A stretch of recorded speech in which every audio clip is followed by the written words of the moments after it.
Cynifer wedi ymgynnull ma'n hyn. Mae'r olygfa heddiw sydd yma heddiw yn dawel a phrydferth ac yn wir i'r teithiwr cyffredin sy'n gwibio heibio yn ei gar cyflym. Mae debyg mae dyma'n unig sydd i'w weld. Ond fel ydyn ni gyd yn ymwybodol, mae'r dŵr yma ynghlwm y Tryweryn yn cuddio craidd. Dwi'n gobeithio eich bod fel cynulleidfa wedi sylwi ar y gerddoriaeth sydd wedi bod yn chwarae yn y cefndir. Wel, cerddoriaeth o iddo Guto Pyw ydy hwn, sydd wedi ei seilio ar gerdd gan y bardd Eingl Gymreig R.S. Thomas, Reservoirs. Mae'r gerddoriaeth yn disgrifio tawelwch a hedd ymddangosol y llyn yma, ond o grafu chydig dan yr wyneb, mae'r graith i'w darganfod. Craidd llythrenol, lle rheibiwyd y cwm yma i gael deunydd crai i adeiladu'r argau hon rydyn ni'n sefyll arni heddiw. Ond mae graith ddyfnach hefyd, sef yr archoll ddofn a choswyd i'n cenedl trwy beidio sefyll yn unol yng ngwyneb gormes yn erbyn ein hiaith a diwylliant, a bod ni fel cenedl yn gyfrifol am hyn, a beidio cefnogi ein gilydd mewn gwahanol sefyllfaoedd o gyfymder, nes ein bod yn llithro'n ddyfnach i dwll drwy beidio rhoi cymorth i'n gilydd.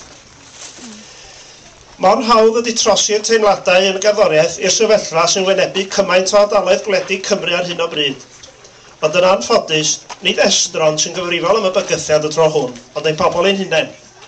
Yn siroedd Ceredigion, Conwy, Gwynedd ac eraill, mae'r bladur wedi hogi i fedi nifer fawr o ysgolion bach sydd wedi cynnal ein hiaith a'n diwylliant dros y blynyddoedd.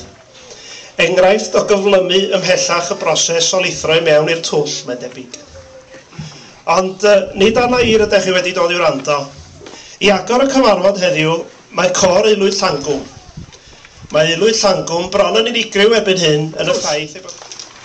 Un o ganlyniadau trist y meddylfryd unigynyddol yma yw'r hyn i ni'n gweld fan hyn heddi yn Tryweryn, gyda anghenion hunanol yn cael eu rhoi flaena o flaen ystyriaeth a lles y gymuned. Fel cenedlaetholwr Cymraeg a rhyng-genedlaetholwr sydd yn gweld gwerth a chyfoeth yn ein cymunedau bach ni, mae'n rhaid i ni ar bob adeg rhoi budd ag anghenion y gymdeithas yn gyntaf a gweithio'r atebion allan o amgylch hynny. Os ar unrhyw adeg wrth lunio'n atebion i'r problemau sydd yn wynebu ni, yn bod ni'n gweld fod y gymuned yn mynd i ddioddau trwy ein gweithredoedd ni, yna mae rhywbeth o'i le, a mae rhaid i ni fynd ati i ailfeddwl yn atebion ni. Pwrpas addysg yw i ddatblygu dinasyddion a phobl llawnach all gyfrannu'n adeiladol at eu cymdeithas a'i gwlad ac yn ei tro at dynoliaeth. Mae plant ysgolion cymunedol yn enwedig ysgolion addysg cynradd yn cael eu trwytho yng ngwerthodd y gymuned honno, yn magu cariad at fro a thergarwch nid yn unig trwy addysg ffurfiol, ond trwy holl weithgareddau allgyrsiol y geir fel rhan o fywyd yr ysgol yna, y cydweithio, y cyddibyniaeth sydd yn bodoli. O'r holl wersi y mae plant yn dysgu yn yr ysgol, o bosib, honno yw'r wers bwysicaf.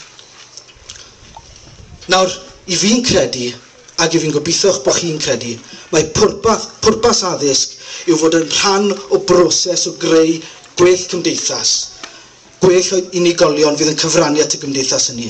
Mae'n dilyn yn rhesymegol felly fod yn rhaid i ni wneud popeth o fewn yn gallu i ddatblygu cynllun sydd yn geisio sicrhau parhad addysg gynradd yn ein cymunedau ni, gan ystyried rhoi pob cyfle posib i unrhyw opsiwn sydd yn mynd i alluogi hynny.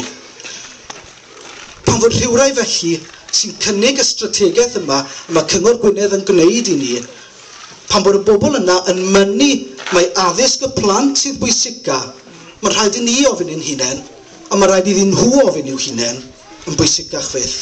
Odyn nhw'n gweud mae addysg y plant sy'n bwysicaf fel bod y plant yn gallu mynd yn gyfoethog, yn tai odyn nhw'n gweud mae addysg y plant sy'n bwysicaf mwyn i'r gymdeithas yma nhw'n byw ynddi gael fynd yn gyfoethocach yn ddiwylliannol.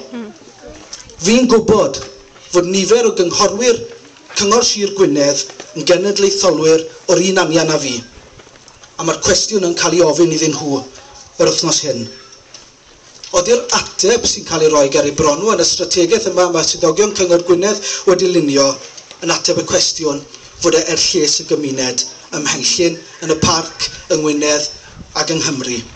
Fi'n erfyn arnoch chi gynghorwyr sydd yn gwneud y penderfyniad yma i feddwl o ddifri wrth bleidleisio ac i ystyried yn fanwl a yw'r ateb arfaethiedig yma yn debygol o niweidio y parc a Phenllyn a'r gymuned fach Gymraeg yma.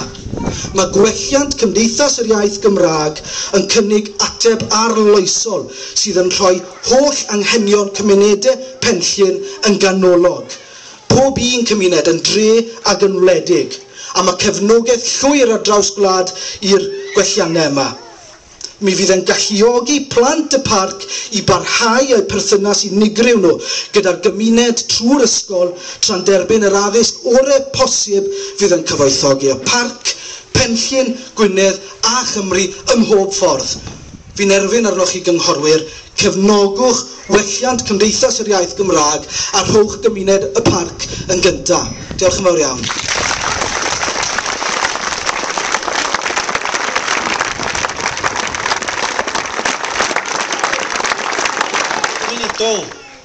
Ydy cyfansoddiad Ysgol y Parc.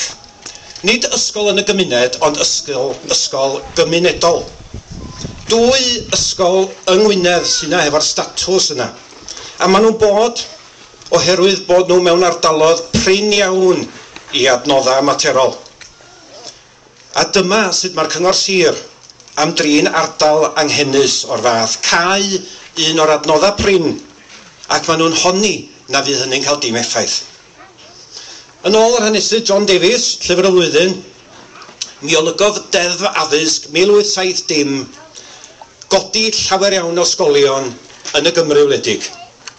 Medda John, gan mai broedd o dreflanna yn hytrach na phentrefi oedd rhannau helaeth o Gymru cefn gwlad, daeth lleoliad ysgol yn ganolbwynt i'r gymdogaeth. Roedd adeiladu'r ysgolion yn fodd o greu cymdeithas.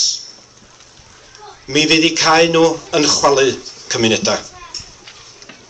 Dyna eiria Saunders Lewis, ni allwn fforddio chwalu cartrefi'r iaith Gymraeg. Ond mae yna resymau eraill hefyd dros warchod cymunedau a ffidio cael ysgolion gwledig. Mae'r dydluon yma yn dal i tir yn Lloegr wledig ac yn yr Alban, ond nid yma yng Nghymru. Nid yng Nghaernarfon, nid yng Nghonwy ac nid yng Nghaerdydd, yr hen ganolfanna imperialaidd Normanaidd hynny. Mae'r bobl yn bleidleisio 10 mlynedd yn ôl dros datganoli erbyn hyn yn gorfod wynebu degawd o ganoli yma yng Nghymru. Mi bleidleisio ni dros weld yr horwth mawr yn cael ei datganoli yn gymunedau bach, ond bellach be da ni weld? Canoli, mae o'n rhemp yng Nghymru. Cwmnïau mawr rhyngwladol sy'n mewn bri ac mewn grym, nid busnesau bach lleol. Farchnadoedd, nid marchnadoedd.